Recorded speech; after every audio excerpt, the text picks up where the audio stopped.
Dalam pada itu, Malaysia selaku pengerusi ASEAN tahun depan menyeru ASEAN dan China tidak memilih jalan konfrontasi dalam menyelesaikan pertikaian wilayah Laut Cina Selatan. Segala isu, tegas Najib, perlu diselesaikan melalui rundingan bagi mengekalkan kestabilan demi keharmonian ekonomi politik serantau. We must be committed based on the principles of the Declaration of Conduct, and China has signed the Declaration of Conduct. In other words, we reject the use of force, or we don't want to increase tension, or we want to look for a negotiated solution. ASEAN needs China as much as China needs ASEAN. So that is the big picture. That is the strategic picture. We must not allow problems like the South China Sea to undermine our strategic goals. And we must ensure that this area remains area of peace and stability. Kenyataan itu dibuat Najib semasa ditemu bual media China, CCTV. Do whatever needs to be done to ensure that by the time... Dan dalam temu bual sama, Najib turut menyatakan komitmen Malaysia meneruskan usaha mencari pesawat yang hilang MH370. We were guided by the evidence. Follow the evidence. And the evidence to the best of our knowledge. And this has been agreed to by all the experts, the Chinese experts, the British experts, the US experts, and our experts. They all say the aircraft ended in the southern part of the Indian Ocean. Dan kini di talian bagi memperkatakan tentang hubungan Malaysia-China ialah penganalisis politik antarabangsa Universiti Malaya, Dr. Roy Anthony Rogers. Hello, Doktor. Halo.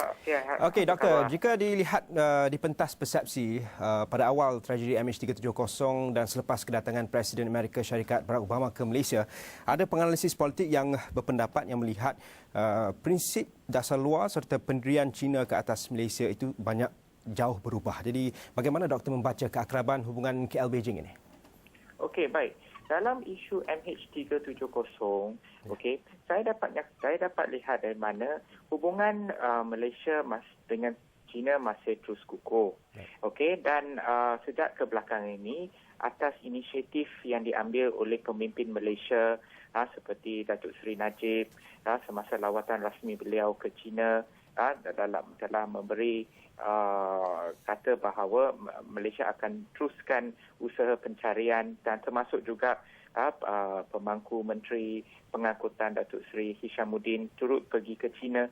So ini sedikit sebanyak telah memberi keyakinan kepada negara China dan juga mangsa, keluarga mangsa bahawa Malaysia memang ikhlas dalam usaha untuk membuat sesuatu dan mencari MH370. Dan di samping itu, dalam beberapa bulan yang lalu, saya berpendapat bahawa penduduk China mula sedar bahawa khususnya keluarga mangsa mereka mula sedar bahawa itu adalah satu kemalangan, satu tragedi.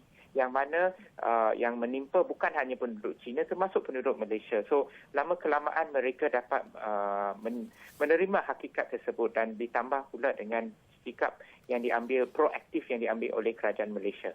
Okey, memandang ke hadapan Doktor dalam konteks anjakan hubungan diplomasi kepada perkongsian strategik. Bagaimana Doktor melihat hubungan Kuala Lumpur-Beijing untuk tempoh yang akan datang? 5 tahun, 10 tahun dan mungkin 40 tahun yang akan datang. Kerana kita melihat ketika ini, apa yang diraihkan adalah 40 tahun hubungan erat antara Beijing-KL. Ya, dalam masa akan datang, hubungan Malaysia-Kuala Lumpur, hubungan Malaysia dengan China akan terus menjadi dinamik dan berkembang. Dan dia tidak akan statik sehingga pada tahap ini, tapi dia akan terus berkembang ke arah yang lebih positif, khususnya dalam bidang pelaburan, perdagangan, dua hala, pendidikan dan teknikal, perkongsian informasi dan juga teknologi daripada China. Dan China hari ini boleh dikatakan seperti negara Jepun pada tahun 80-an dan 90-an di mana kita melihat China untuk mendapat teknologi dan bantuan teknikal dan sebagainya.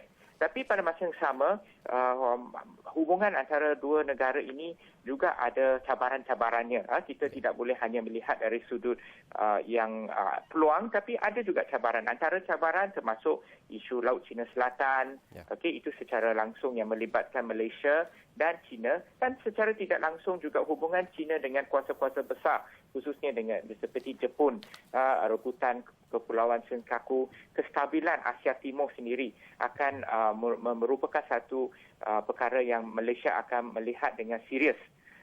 Dan juga hubungan China dengan Amerika Syarikat.